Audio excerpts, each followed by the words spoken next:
On to our next slide. This is going to be an interesting one for the books, just like our urinal, the fountain earlier this week. So this one is called Object, and it's called The Luncheon in Fur. It's by the artist. Her name is Murette Oppenheim, done in 1936. And as you can see, it is fur covered in on a cup, on a saucer, and on a spoon. Okay?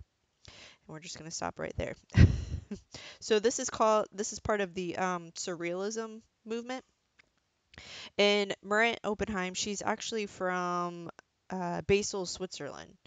And basically, what we got to just kind of know a little bit about some of the background, some of the context. We can kind of just start there and we'll be able to kind of digest this as we go. So, Oppenheim went out to lunch with some of her friends, and one of them was someone named Pablo Picasso, which we've heard of. And then another person's name was Dora Maar, and they're in a cafe in Paris. And so this is like just a short story, but Picasso saw that Oppenheim, she had on a fur-covered bracelet.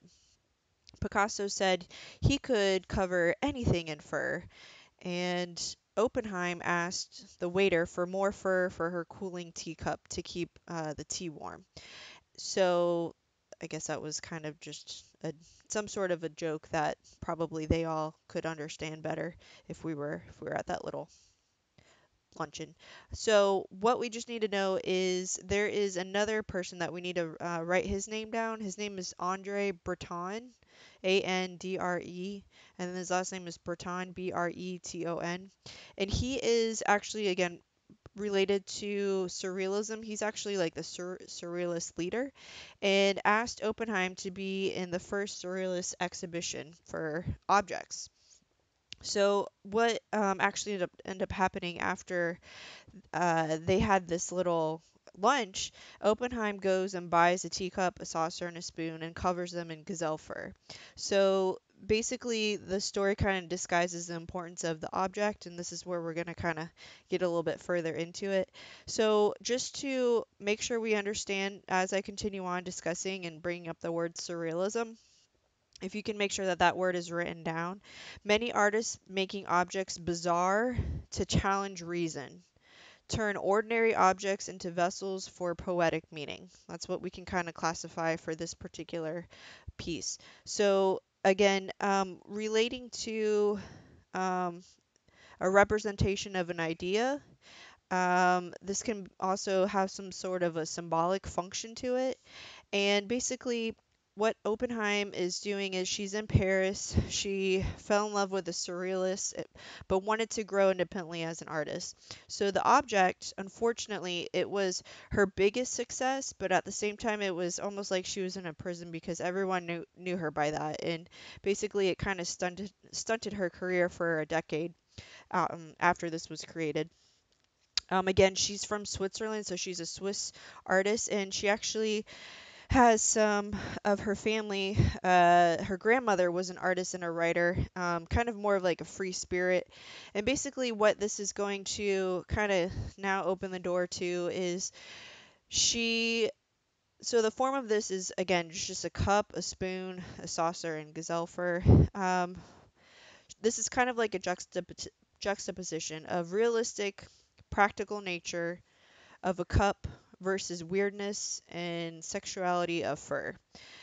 So Oppenheim made a comment saying, not an illustration of an idea, but the thing itself.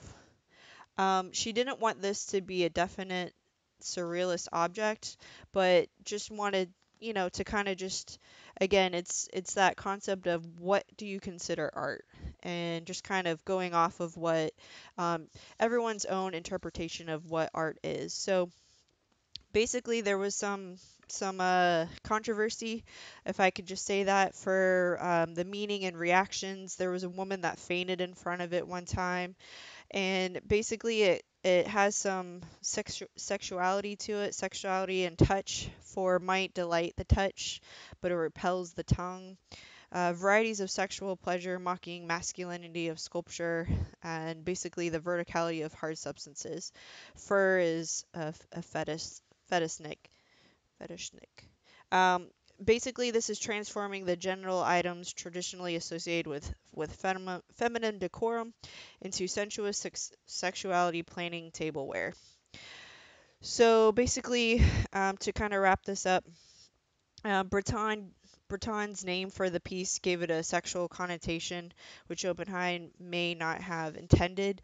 Um, she modified a typical functional object. She described her creations as not an illustration of an idea, but the thing itself. And she stresses the physicality of the object. So with some of those other kind of more sexual connotations to this, again, she's just trying to change the structure, the texture of just what these objects originally were. So if you can kind of keep it in that context, it might come out a little bit more positive. So again, you're going off of two familiar materials, ceramic and fur, with images of trying to drink. Think of how do you drink out of this cup with this particular texture running up against your lips as you're trying to drink. And I think maybe if you kind of look at it in that aspect, that's where we're trying to go in that direction.